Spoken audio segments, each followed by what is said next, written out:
What's happening, y'all? So I want to show you what I focus on in my stance, in my startup, to be able to create different types of rotations. I'm not saying it's going to work for you, but maybe it will. So we're going to talk about all that here in a minute, so stay tuned.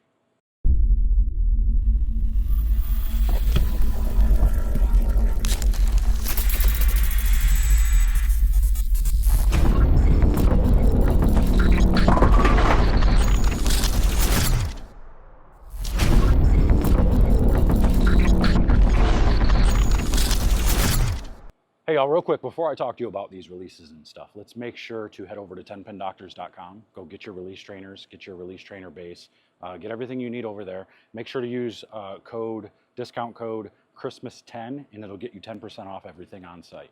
And you'll get an additional 5% off if you're a member of the website. So make sure to go check that out, go get all that stuff over there, and head over to bowlerx.com. Get one of these. I got the bowling ball racks, the 8-ball bowling ball racks at bowlerx.com. That was silly. bowlerx.com. Get your 8-ball racks like this. They look sweet, they're lightweight, hold it up with one finger, and they hold 8 bowling balls with no problem. So only $69.95 over at bowlerx.com, shipped specialty from me. So go order those. There's only, I think, 50 in stock, so make sure to go get those before they run out. Let's go talk about releases. All right, so for this demonstration, I'm going to be using the new Attention Star, which you can get this over at bowlerx.com. Pre-ordered today. Make sure to head over there and get yours. But when I'm being set up and I'm looking for more of a straight type of a reaction, I'm trying to roll it more straight, more end over end, this is kind of where I'm at. I'm thinking of my thumb heading that way, rolling forward off my hand. So in order to create that feel, I like to think of literally placing my hand just like this. So if I take my thumb out and I was to lay it right there, my thumb would be in that direction right there. See, if I'm two-handed, it's going to go in that direction over here. So thumb in, it's just going to be right here. And I'm thinking of just rolling straight through it, right like that, the whole way through. So it's just boom, right through off my hand there. If I'm trying to move left, let's say I'm in between, I want to create a little bit more ball reaction. Here's all I do. If I want just a little bit more down lane, a little bit of rotation, I go from this, which is my straight ball reaction, where I'm just rolling it forward, and then all I do is just bring my fingers downward. This creates just that little extra side roll for me. It's not me cupping my wrist and cocking it inward this way.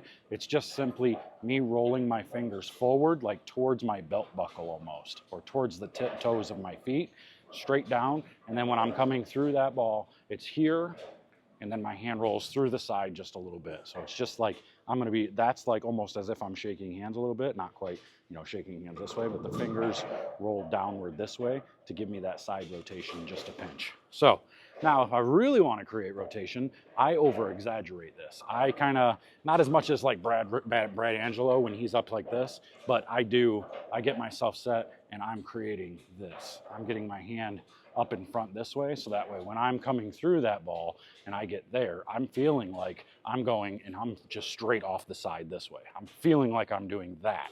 I'm not doing that, but that's the feel I'm trying to create, is my hand rotating around you. So let me show you these 3 releases in action.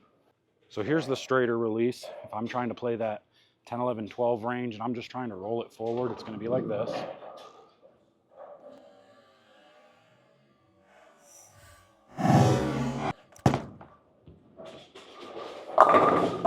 Really forward, gets the ball to kind of stop there. Nothing crazy.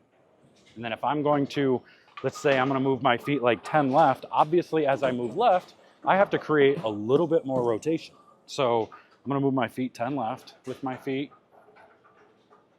And I'm going to have to create just a little bit of rotation. So this is that release where I just kind of cock my fingers down towards my toes a little bit.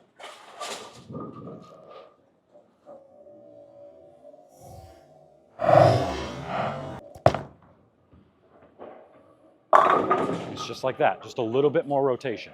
Now, if I want to go really far left, if I want to get into the gutter, swing in the lane, I've got to create maximum rotation to be able to get the ball to come back and create enough side or enough motion left to right and then back left to get through the pins. And I'll show you exactly why. So here's me trying to, that cocked wrist, the Brad Angelo type of thing where I've got my hand way off to the side.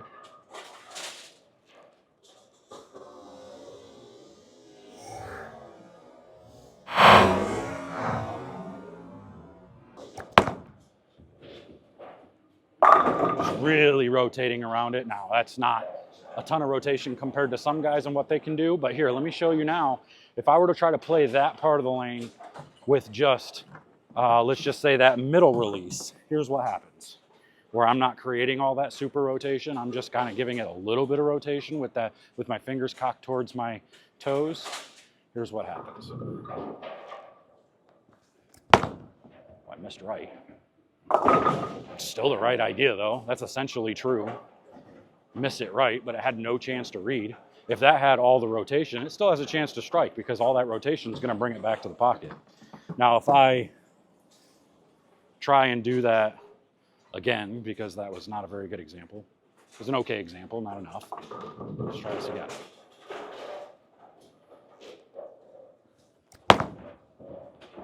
There you go. That's exactly what happens. That's just with that slight rotation. Rather than having enough rotation, your ball has no chance to change direction enough. So let me try again. Now I'll show you the rotation again. Really gonna rotate around the side of it. I'm getting my hand cocked around it.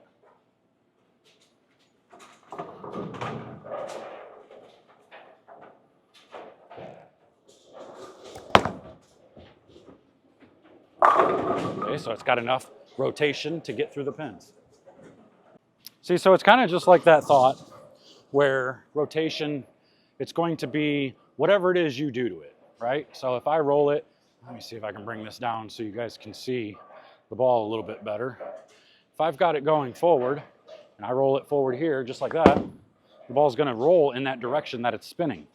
Now, if I got it going a little bit sideways and it's hydroplaning on the lane and I get some side spin to it, as soon as it hits the friction, which in this case is the approach, it's going to roll in the direction that the wheel or the ball is spinning. So if I rotate it a little, you see it goes a little bit to the left. Now, if I rotate it a lot, it's going to go dead to the left. Now it comes straight to the left over here. All right, and for those of you that don't know what a release trainer is that I'm talking about, that if you want to work on your release at home, this is what I'm saying. You can get one of these. Now, I've got some special edition ones, like this one's kind of cool. This is the dragon head one. It's kind of neat, but it's got bearings in this. So the idea is to, it's a little high for me right here, but the idea is to make sure you release the ball and you can spin it and release it. You can create different rotations, just like I was talking about, where it's a little bit forward, a little bit more rotation, and a lot of rotation. That's what this is cool for. So this gives you the opportunity to really get on there, work on rev rate, work on all that stuff. Now, I warn you, for those of you who haven't gotten one of these yet, you'll want to make sure it stays on here. If you lift up, you can lift up and it can fall on the head, on the sides, and it can break it. And that tells you that you're not doing it right. You don't want to lift up and off of the trainer. You want your fingers to be below it and create the roll through it. So if you want to get one of these, we got all kinds of different colors. This is kind of cool. This one glows in the dark. So if I shut the lights off, you can see it glows. It's pretty neat. This is a color shifting one. This one's got that one. The color, it's like a blue, green, and it shifts and changes colors as you turn it. And then you got the skull, like the demon skull with the flames on it. And I've also got just plain black. And if you don't have a base for it, which is something that these all sit into, it places into it and it sits it up about this high, about 6-7 inches off the ground. So that way when you're in your finishing position, it's sitting up off the ground, and it's got arrows that help you to create visualization to see how you roll it. Head over to 10pindoctors.com, check it out, see everything over there. Use code Christmas10 to get 10% off of everything.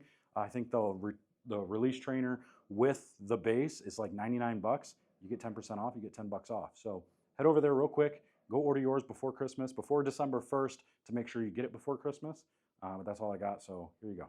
So it's like that analogy of like tires on ice, right? If your tires are spinning forward and you're skidding and you're hydroplaning or slipping down the ice, and then all of a sudden there's fresh pavement right after the ice, if your tires are facing forward and you hit that pavement, the tires are just going to stay straight. The car is going to go straight. It's just going to roll forward. But if your tires are facing this way and it's skidding, and then it hits fresh pavement, your tires are, then the car is going to be directed that way. So it's the same thing with a bowling ball. The type of rotation you create is the direction that that ball is going to go once it hits friction. Now we can get into the technical details of What about the bowling balls that hook early? That's exactly right. Now we were looking at creating rounded shapes rather than straight line angles and all these different things. So if you want to learn about all this stuff, we're going to be talking about a lot of this stuff. The angles, we'll have ropes down the lane to show you. We'll have all kinds of tools down the lane. We'll have different sections set up for all the bowlers this Sunday. This Sunday from 12 to 6, we've got a clinic. It's $250, but it's a 6-hour clinic. You get a free release trainer with it. You get lunch provided, and it's 6 hours of coaching and training and teaching and learning all the angles and everything else, release aspects, all this stuff I just showed you, plus more for 6 straight hours with myself and Cody Shoemaker. We're going to be here this weekend, this Sunday. So that is the 17th from 12 to 6. Head over to 10pindoctors.com, get signed up for that. If you're a member of the website, you get a big discount on that clinic. So make sure to go sign up for the membership at the website. $10 for the membership. And I think it's like 20% off or something on the membership, on the clinic itself. So you can get in for less than $200 if you're a member of the website. So there's benefits to being a member. So make sure to head over to 10pindoctors.com, come sign up. There's only 16 available spots for the weekend. I think there's only 6 signed up right now. So we've got 10 spots available. And even if there's only 6, we're going to run it with 6. And those 6 are going to have all the most attention that any clinic I've ever ran is going to get. So I hope to have more. If not, that's okay. Those 6 are going to get a heck of a value for their $250. So that's all I got for you. I'm out of here. Until next time, we'll see you guys later.